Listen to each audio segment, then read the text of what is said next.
Dans cette sixième vidéo sur le jeu de l'ombre, nous allons parler de la particularité de la vol concernant les paiements systématiques. Nous avons vu les paiements systématiques euh, lorsque le contrat était en demande ou en sans prendre. C'était assez simple, hein, nous avons vu. Hein. Donc, on a vu le principe des mises, le système 2 et 1. Bon, et il nous reste. Et ensuite, on a vu le principe des bêtes. Voilà. Et comment les bêtes étaient mises, rajoutées à la poule et qui faisaient donc partie du paiement systématique. C'est que celui qui gagnait, gagnait tout ce qui était au devant. Donc, on sait qu'un jeton en représente 3. Donc, d'accord. Donc, autrement dit, 9 fois 2, 18. Ici, il y a 18 jetons. Donc celui qui gagne va gagner les 18 jetons. Voilà, ici par exemple. Et s'il y avait une bête au jeu, il gagnerait aussi cette bête, c'est-à-dire une dette qu'aurait faite un des joueurs qui était l'ombre et qui aurait perdu précédemment. Voilà, c'est ça le principe. Donc chaque fois que l'ombre perd, il fait la bête de ceux qu'il aurait dû gagner. Voilà. Autrement, il tire tout ce qu'il y a, y compris la bête qui était en jeu. Et ensuite, on va mettre en jeu la bête la plus forte, etc. Et on va rajouter,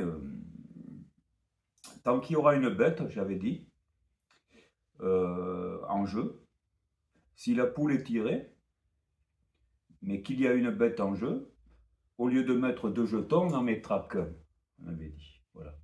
Et par contre, lorsqu'il n'y a tout a été tiré et qu'il n'y a plus, ou, par exemple le début où il n'y a rien, il n'y a pas de bête en jeu, il n'y a rien, à ce moment-là, on met 2 jetons. C'est le principe du 2 et 1. Voilà. Chaque fois qu'on passe, on rajoute un jeton. Je fais un rappel là. Hein. On rajoute un seul jeton. C'est pour ça qu'on appelle ça le système 2 et 1. Il a existé le 3 et 1 et le 3 et 2. Là, je présente le 2 et 1. C'est celui qui est je dirais, le plus qui permet d'avoir un jeu de bêtes, c'est-à-dire des bêtes standards, le plus cohérent. Voilà. Par contre, je vous ai dit que là, moi j'ai toujours eu une petite question sur ce sujet. Je me suis posé cette question parce que les règles disent quand même d'une manière assez précise que lorsque un joueur gagne Cody, hein, on a vu ce que c'est, hein, c'est-à-dire que c'est un tir qui en fait a fait le plus de levées, lorsqu'il gagne Cody, il gagne ce que l'ombre aurait gagné. Et l'ombre, lui, bien sûr, il fait la bête puisqu'il n'a pas rempli son contrat. Ça, on l'avait dit. Mais à ce moment-là, comme l'ombre a fait la bête, il y aura fatalement une bête en jeu. Donc, si on suit le principe, euh, comme celui qui a gagné Cody, hein, maintenant le jaune a gagné Cody, ben, tout ça, ça va disparaître. Il n'y aura plus rien, mais il y aura une bête en jeu. Donc, sur le principe général, on rattaquerait, comme il y a une bête en jeu, avec un seul jeton. Chacun mettrait un seul jeton au lieu de 2, parce il y a une bête en jeu. Ce qui fait augmenter de 9 le jeu précédent. Eh bien, la règle pour le codille, je ne sais pas trop pourquoi, mais en fait, le fait est que il va falloir que je le corrige quand même sur mon site, parce que bon, c'est quand même très clairement dit.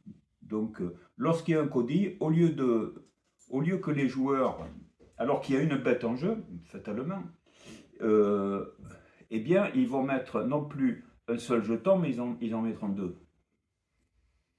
C'est une exception. Lorsqu'un joueur gagne Cody, donc il a enlevé tout ce qui est au devant, eh bien, quoi qu'il y ait encore une bête en jeu, eh bien, pour le prochain coup, eh bien, on mettra 2 jetons au lieu d'un. Voilà. Ça, c'est une correction que je fais par rapport à ce que j'ai dit, c'est-à-dire on sort du cadre général en cas de Cody. Voilà. Bon, je laisse tout ça comme ça. Et puis, on va parler maintenant du cas de la vol, puisque c'était ça dont je voulais parler, puisque là, c'est particulier. Nous avons vu qu'il y a 2 types de vol. Donc la vol, on avait dit, c'est lorsque l'ombre fait toutes les levées. Voilà. Il y a 9 levées à faire, il fait les 9. Donc il a fait la vol. Alors il y a 2 types de vol. Il y a la vol dite engagée, c'est-à-dire que l'ombre a fait 5 levées, les 5 premières levées. Oui, donc 5, 0 et 0 pour les. Moi je suis l'ombre, par exemple, je fais 5 levées, et puis 0, 0 pour l'autre. Donc si j'ai fait 5 levées, j'ai gagné. Mon contrat est rempli. Que ce soit en demande ou que ce soit en s'en prendre, il est rempli. Donc je n'ai pas à jouer une 6e carte pour faire une 6e levée. Ça n'a pas de sens.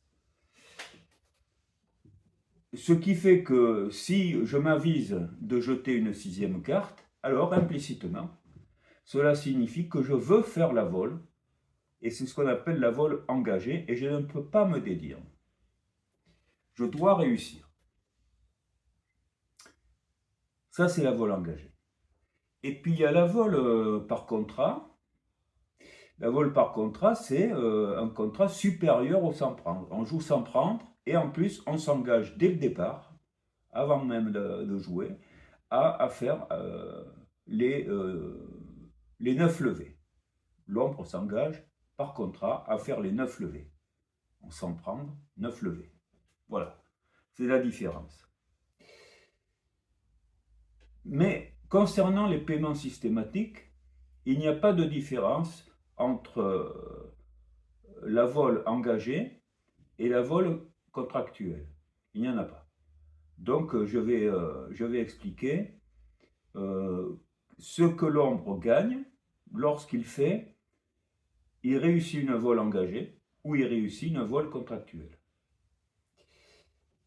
S'il réussit, il va gagner tout ce qui est en jeu, donc comme d'habitude. Donc ici il y a 18, d'un fois de 18 jetons. Donc les 2 tiers vont me payer donc 6 et 6, d'accord? Ils me payent ça. Et tout va dépendre ensuite s'il y a des bêtes et le nombre de bêtes. Alors s'il y a une bête au jeu et qu'il n'y en a aucune en attente, il n'y a aucune en attente, il n'y a qu'une bête au jeu, c'est tout. Ou bien qu'il n'y a pas de bête du tout, donc pas de bête du tout en attente, ou pas de bête du tout au jeu, rien. Il n'y a que le devant. Et deuxième cas, il y a le devant et une bête au jeu, mais aucune en attente. Alors dans un cas comme celui-ci, l'ombre va gagner comme d'habitude, mais les tiers vont devoir payer la même chose, le double. Alors je suppose qu'il n'y a aucune bête. Ici j'ai 18, il y a 18 au jeu, devant, 18 à la poule, au devant, 18 jetons. Donc ils me payent ce qu'ils me doivent, je le fais, allez, comme ça sera fait. Donc on a dit, il paie 3 ici, 3 ici, d'accord, lui il paie pareil, voilà, il a payé, d'accord, donc il a payé, et l'ombre, moi je suppose c'est moi, je ramasse tout ça, ce qui représentait 18 jetons. À ce moment-là, comme il n'y a pas de bête, les tiers, qui sont ici, vont devoir me payer 18 jetons de plus. Alors, ils se les répartissent 9 pour l'un et 9 pour l'autre. Donc, ils prendront 9 jetons. Voyez, ils prendront 9 jetons. Bon, je ne vous le mets pas. Hein. 9 jetons et 9 jetons, je prends comme ça. Et donc, je prendrai. Et donc, j'aurai gagné 36 jetons au lieu de 18. Fais le double. Que se passerait-il s'il y avait eu une bête en jeu? S'il y avait eu une bête en jeu, ça aurait été la même chose. Quel que soit le joueur qui avait la bête en jeu, qui devait payer la bête. Même si c'est l'ombre, voilà. Bon. S'il y a une bête en jeu, une seule, mais pas de bête en attente, dans le tableau, il n'y en a plus qu'une, c'est la dernière. Bon, il n'y en a plus d'autres, voilà, à mettre en jeu. Il n'y a pas de bête en attente, il n'y en a plus qu'une seule. À ce moment-là, ça ne change rien à ce que je viens de faire, mais cette fameuse bête, elle doit être payée. Et donc, elle va être payée par celui qui la doit, ou bien elle sera récupérée tout simplement par l'ombre si c'est lui qui l'avait faite. Mais il faudrait aussi que les 2 tiers lui payent cette bête en plus. C'est-à-dire qu'il va gagner le double de cette bête. Donc on prend la bête, bon, je ne sais pas combien elle était, et, peu importe le montant de cette bête, mais un tiers va mettre la moitié du montant et l'autre tiers va mettre l'autre moitié du montant. Et l'ombre va ramasser. Et donc il aura bien gagné 2 fois l'enjeu. Voilà comment ça fonctionne. Alors vous allez me dire, bon, les bêtes, par exemple, peuvent être d'un nombre impair. Bon, là, il n'y a pas de spécification. Bon, je dirais que ben, c'est un arrangement entre les 2 tiers. Hein. Je dirais que celui qui a le plus de gains, par exemple, bon, ben, il peut mettre le jeton impair, on va dire, voilà. Mais c'est tout. Hein. Voilà ce qu'on peut dire sur une vol donc réussie par l'ombre. Réussie par l'ombre, et alors qu'il n'y a pas de bête en attente. Donc il gagne le double de l'enjeu. Très bien. C'est-à-dire poule plus éventuellement une bête qui était en jeu. Et maintenant, que va-t-il se passer s'il y a des bêtes en attente? Que va-t-il se passer s'il y a des bêtes en attente?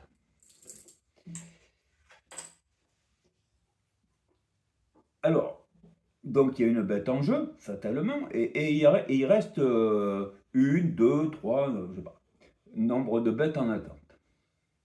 Eh bien, à ce moment-là, l'ombre qui a réussi sa vol, engagée ou par contrat, va gagner tout ce qu'il y a au jeu. Donc, le devant, comme d'habitude, il paye, voilà, il ramasse, et il se fait payer la bête aussi qui était en jeu. Mais ça ne s'arrête pas là. Il va toucher aussi toutes les bêtes qui étaient en attente. Donc, cette vol va rapporter beaucoup. Enfin, ça dépend du nombre de bêtes en attente qu'il y aura. Mais il se fera payer toutes les bêtes en attente. Si lui il en avait fait dedans, ben, on barrerait sa bête et tout. À la fin d'une vol, il n'y a plus de bêtes. Une vol réussie, bien entendu. Il n'y a plus de bêtes. Voilà. Elles sont toutes payées. Mais à ce moment-là, on ne double pas. On ne double pas les gains. On ne double pas. S'il y a des bêtes en attente, il ramasse tout. Il ramasse toutes les bêtes en attente, la bête en jeu, les bêtes en attente, il se fait payer le devant, et puis c'est tout. C'est déjà beaucoup. Et si il n'y a pas de bêtes en attente, alors c'est le double de l'enjeu, tout simplement. Il se fait payer le double. Voilà ce que j'avais à dire sur les gains de l'ombre s'ils réussissaient, sont soit la vol engagée, soit la vol contractuelle. Et maintenant, que se passe-t-il s'il perd? Si l'ombre ne réussit pas? Alors pour qu'il ne réussisse pas, il suffit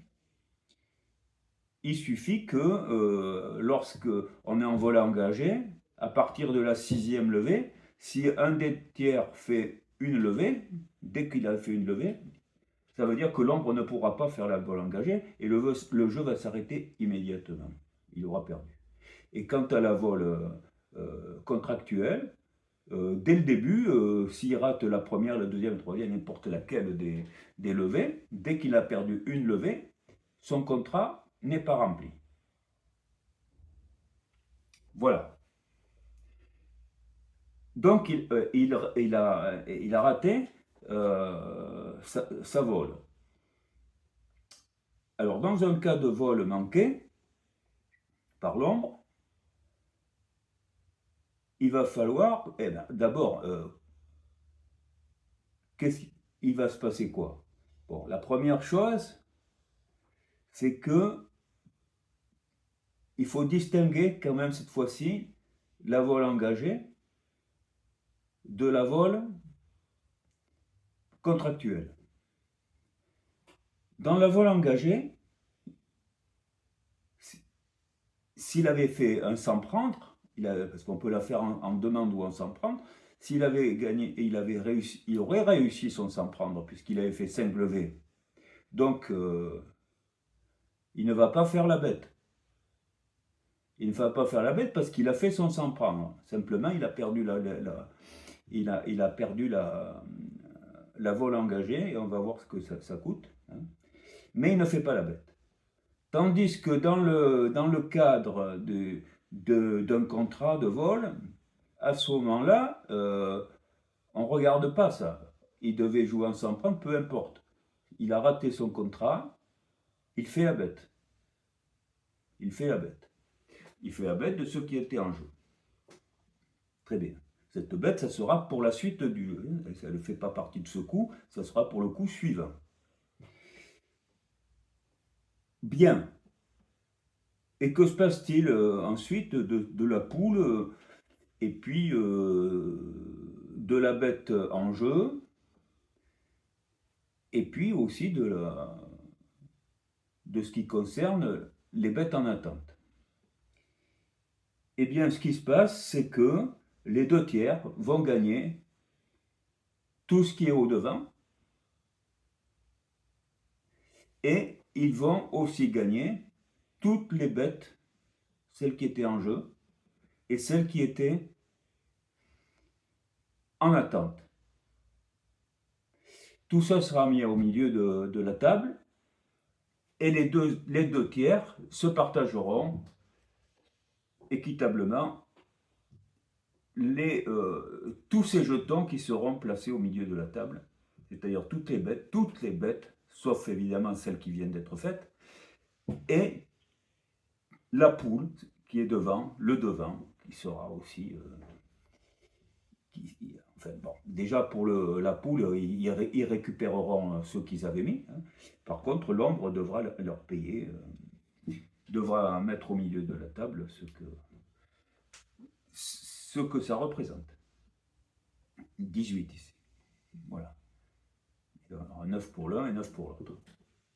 Voilà. Et quant aux bêtes, ben c'est pareil, ils partageront. Alors que se passerait-il si, comme on a dit tout à l'heure, il n'y avait pas de bêtes en jeu, ou bien il n'y en avait qu'une? On avait dit tout à l'heure, pour l'ombre, on double. Ça double ses gains. Eh bien, pas s'il perd. S'il perd, les deux tiers prennent ce qu'il y a au jeu, et puis c'est tout. C'est-à-dire que ben, s'il n'y a pas de bête, ben, ils vont prendre... ils vont ramasser, ils vont se partager, ben, ils vont partager les gains, hein. Ça ira pas très loin finalement. Hein. Et puis, c'est-à-dire que là, par exemple, 18, ben, 9 pour l'un, 9 pour l'autre, et c'est fini. Hein. Voilà. Et s'il y a une bête, eh bien cette bête, par contre, elle sera mise au milieu de la table et les deux se la partageront. Mais il n'y aura pas de double. On ne doublera pas là. On ne doublera pas comme pour l'ombre. Si l'ombre gagne, il peut gagner davantage qu'il n'a que les tiers, si c'est ces tiers qui font chuter l'ombre. Voilà. On ne parle pas de codille parce que c'est impossible de faire un codille lorsqu'il y a une vol engagée ou une vol contractuelle. Voilà comment ça se passe. Voilà comment ça se passe pour les paiements systématiques. Voilà. Et donc, comme dans un cas comme ça, tout sera tiré, bien entendu. Il n'y aura plus rien. Et en plus, on va se trouver sur deux cas possibles. Donc, si c'est l'ombre qui a gagné, alors il n'y a plus de bête du tout, puisqu'il a tout emporté. Donc, on n'a plus de bête, il n'y a plus de devant, donc on repartira avec 2 jetons. Normal. Oui. Et dans le cas, par contre, où c'est l'ombre qui a chuté, bon, il n'y aura plus rien au devant, mais par contre, il y aura une bête, obligatoirement. Il n'y aura qu'une bête, c'est celle que l'ombre vient de faire. Et à ce moment-là, on ne repartira donc avec un seul jeton. Voilà, j'ai tout dit concernant le système de paiement, concernant une vol engagée et une vol contractuelle, gagnée ou perdue. Donc, je rappelle bien que y a quand même une petite différence, c'est que dans la vol engagée, l'ombre qui perd ne fait pas la bête, parce qu'il a réussi sans s'en prendre. C'est tout ce qu'il a, lui, il a été parti sur un s'en prendre, il a rempli son contrat. Bon. Tandis que dans le cas de la vol contractuelle, quel que soit le moment du jeu où il va perdre une levée, à ce moment-là, il aura raté sa vol contractuelle et il fera donc la bête. C'est la différence entre les deux types de vol. Voilà, c'est quand il perd. Quand il gagne, autrement, c'est pareil. Voilà, puis bon, je crois qu'avoir à peu près tout dit sur tout ce qui concerne les gains, enfin en tout cas les paiements qui sont systématiques, c'est-à-dire liés au contrat et qui concernent la poule et les bêtes. Voilà.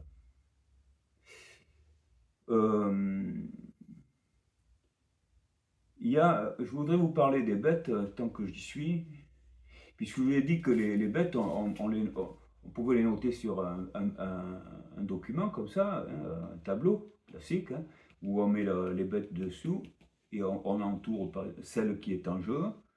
Et ensuite, celles qui sont en attente ne sont pas entourées.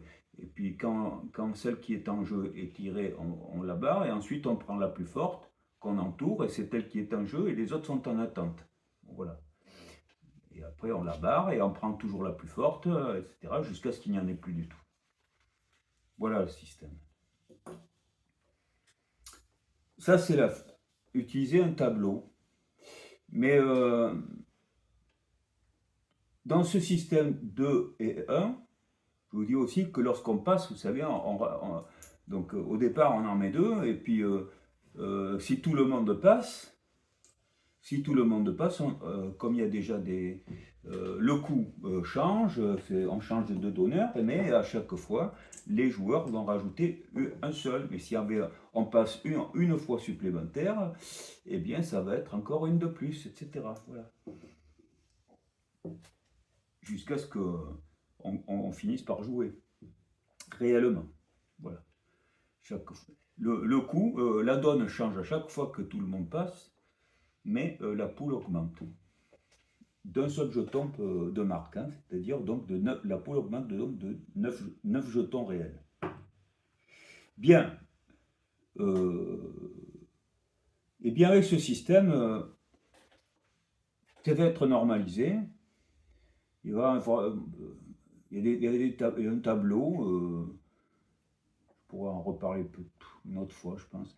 Un tableau où il y avait la bête numéro 1, c'était numéroté comme ça. 1, 2, 3, 4, et bon, par exemple, il y a 18, 18 et 9, 27, vous voyez, 27, 27, et puis ensuite 9 de plus, etc. Et vous augmentez de 9 en 9 à chaque fois et notez 1, 2, 3, 4, 5, 6, 7, etc.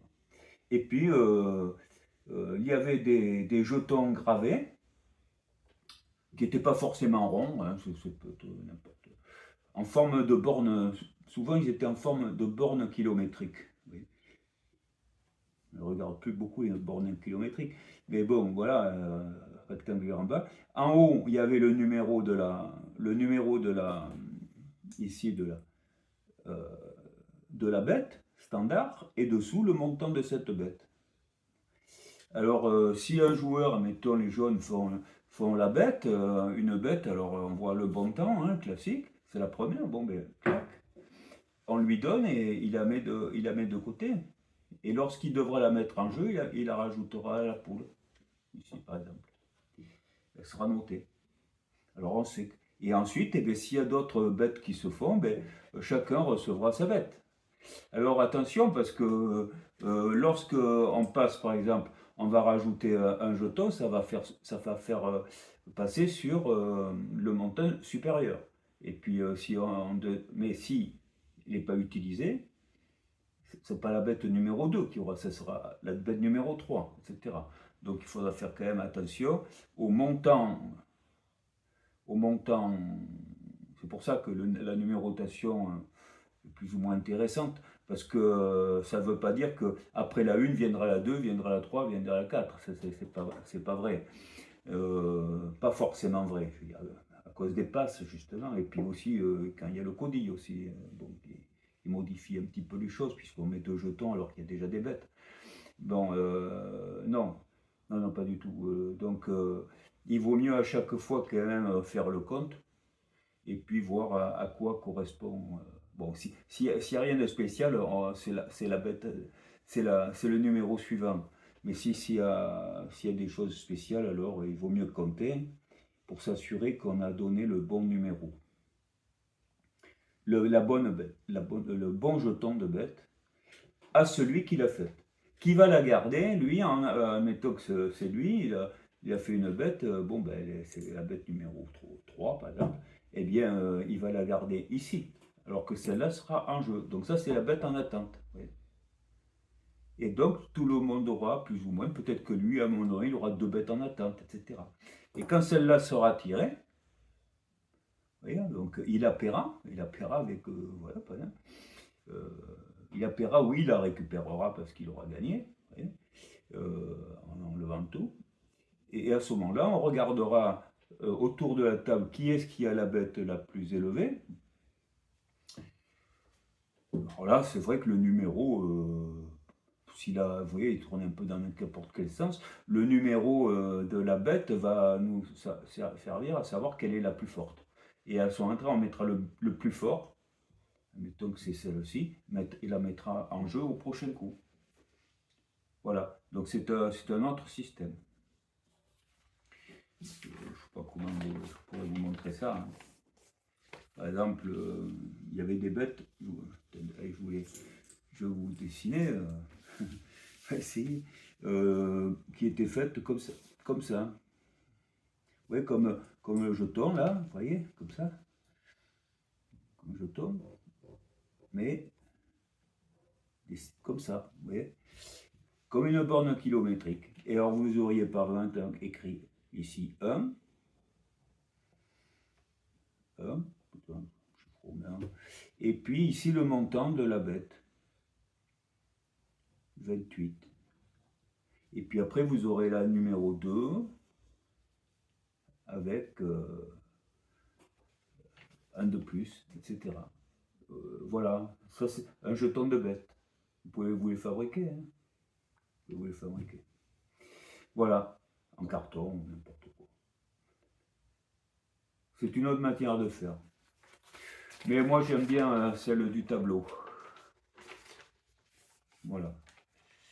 Elles sont tenues à l'écart. Et puis il y avait un système encore plus compliqué, mais ça, peut-être que j'en parlerai dans une vidéo à la fin pour rajouter des points divers qui ne sont pas fondamentaux. Voilà, voilà tout ce que j'avais à dire sur tout ce qui concerne les, euh, les paiements systématiques. Il me restera à parler des paiements occasionnels, c'est très important, dans le cas des différents contrats. Et puis, la durée du jeu. La durée du jeu. Voilà. Euh, c'est tout. Pour l'instant, je ne vais pas aller plus loin.